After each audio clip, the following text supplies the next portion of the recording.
তো এই ম্যাথটা হচ্ছে বুয়েটে আসছিল। এটা কত সালে, 21-22 সালে। এটা খুবই একটা ইজি একটা ম্যাথ, কিছু নেই এখানে।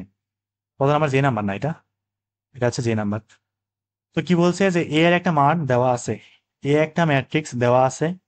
যদি ল্যামডা আই মাইনাস এ তার নির্ণায়কের মানটা শূন্য হয়, তবে ল্যামডার মানটা কত, এবং a টু দি পাওয়ার 12 আমাদের যে এই ম্যাট্রিক্সটা আছে তার উপরে 12 দিলে, তার উপরে 12 ঘাত করলে মানটা কত হবে সেটা কি করো, বের করো। তো সবার আগে আমরা ল্যামডার মানটা একটু বের করে আনি। প্রথমে আমাদের কি দেওয়া আছে যে lambda I minus A equal কত, 0, এটা দেওয়া ছিল। তো এখানে শূন্য বলতে যে আমাদের ল্যামডা আই মাইনাস একটা ম্যাট্রিক্স আসবে না, তার যে নির্ণায়ক, তার যে কি নির্ণায়ক, সেই মানটা হচ্ছে কত, শূন্য। তো সবার আগে আমাদের কি বের করতে হবে, ল্যামডা আই মাইনাস এ বের করতে হবে না? আগে ল্যামডা আইটা বের করি। তাহলে আই মানে কি, অভেদক ম্যাট্রিক্সটা। তো আমি যদি ল্যামডা দিয়ে অভেদক ম্যাট্রিক্সে গুণ করে কি থাকবে, এই ওয়ান ওয়ানের জায়গায় শুধু ল্যামডা থাকবে, এই তো, তাই না? আর বাকি সব জায়গায় শূন্য থাকবে। তার থেকে বিয়োগ করো কারে, এ কে। এ কে আছে 0 1 0 0 0 1 1 0 0, কাজ শেষ। এবার একটু বিয়োগ করে দেখি কত আসে। তাহলে ল্যামডা 0 থেকে 1 বাদ -1, 0 থেকে 0 বাদ 0, 0, এখানে থাকবে ল্যামডা, এখানে থাকবে -1, এখানে থাকবে -1, 0 থেকে 0 বাদ, এখানে থাকবে কত, ল্যামডা। তাহলে কি ল্যামডা আই মাইনাস যে এ আছে সেটা কি বের করে ফেললাম না? তাহলে এটা যখন আমরা নির্ণায়ক বের করবো কি থাকবে দেখি, ল্যামডা আই মাইনাস এ, এটারই নির্ণায়ক। তাহলে ল্যামডা -1 0 0 ল্যামডা -1 -1 0 ল্যামডা, এটা মানটা কত, শূন্য। এটা একটু হিসাব করা যাক। তাহলে যে কোনো এক বরাবর বিস্তার করলে হবে, ল্যামডার জন্য করলে ল্যামডা স্কোয়ার -0, -1-এর জন্য করলে +1 হয়ে যাবে, যেহেতু সূত্র একটা মাইনাস, এলেন এলেন বাদ, 0 1 থাকবে, -1 থাকবে, ইকুয়াল কত, শূন্য এখানে। তো সবাই আশা করি বিস্তার করতে পারো এখানে। তাহলে ল্যামডা স্কোয়ার গুণ করলে -1 = 0, তাহলে এখান থেকে খেয়াল করি যে আমাদের ল্যামডা স্কোয়ার মানটা কি থাকতেছে, 1 থাকতেছে। আচ্ছা, ওয়েট ওয়েট ওয়েট ওয়েট, এই জায়গায় ল্যামডা বাদ দিলে, ল্যামডার জন্য করলে এখানে ল্যামডা স্কোয়ার থাকতো না, এখানে স্কোয়ার, এখানে কিউব থাকতো। তাহলে ল্যামডা কিউবের মানটা কত, 1 আসতেছে। সুতরাং ল্যামডা সমান কত, কিউবিক রুট 1।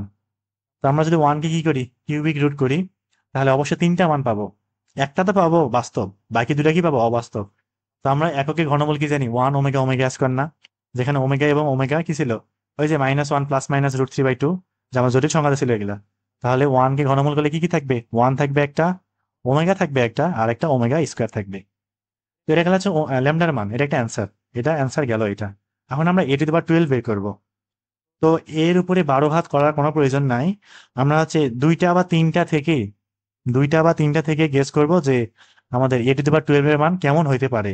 এখানে a টু দি পাওয়ার 100 বলতে পারতো, 200 বলতে পারতো, 1000ও বলতে পারতো।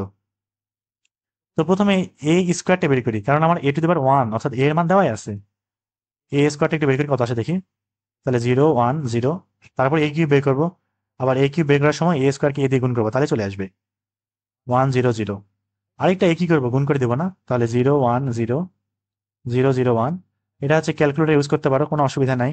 1 0 0, এরপরের লাইনে সরাসরি ক্যালকুলেটরে করলেও কোনো অসুবিধা নাই, আমি ক্যালকুলেটরই করবো এখন, কারণ এত সময় কখনোই পাওয়া সম্ভব না পরীক্ষা হলে। তো প্রথমে আমরা ম্যাট্রিক্সে যাব, সেখান থেকে টুলসে যাব, আমার সিডাব্লিউ সেটা ইউজ করতেছি। 3/3 এডিটে যাব। তো এখানে, আর যদি 3/3 না থাকে তাহলে ডিফাইন নিউতে গিয়ে 3/3 একটা ম্যাট্রিক্স ইনপুট দেওয়া লাগবে। তখন আমি এই ম্যাট্রিক্সে ইনপুট দিচ্ছি, অর্থাৎ 0 1 0 0 0 1, তারপর হচ্ছে 1 0 0। এই ম্যাট্রিক্সটারে বর্গ করে দেবো, ক্যাটালগে যাব, ম্যাট্রিক্স, ম্যাট্রিক্স এ, তার স্কোয়ার করে দেবো। সরাসরি আমাদের কি এ স্কোয়ারের মানটা এখানে দেখাই দেবে। তো এখানে এ স্কোয়ার মানটা এরকম আসতেছে, এখানে হচ্ছে 0 0 1 0 0 1, তারপর হচ্ছে 1 0 0 1 0 0, তারপর হচ্ছে 0 1, দেখো তো 0। সামান্য কিন্তু চেঞ্জ হয়েছে, এ স্কোয়ারের মানটা সামান্য কি চেঞ্জ হয়েছে না? এর এখানে 1 ছিল, 1টা পাশে চলে গেছে, তারপরে এখানে 1 আসিছে, এখানে একটা 1 আসিছে। এবার আমরা এ কিউবটা একটু বের করবো, এ কিউব, দেখি এ কিউব কত আসে।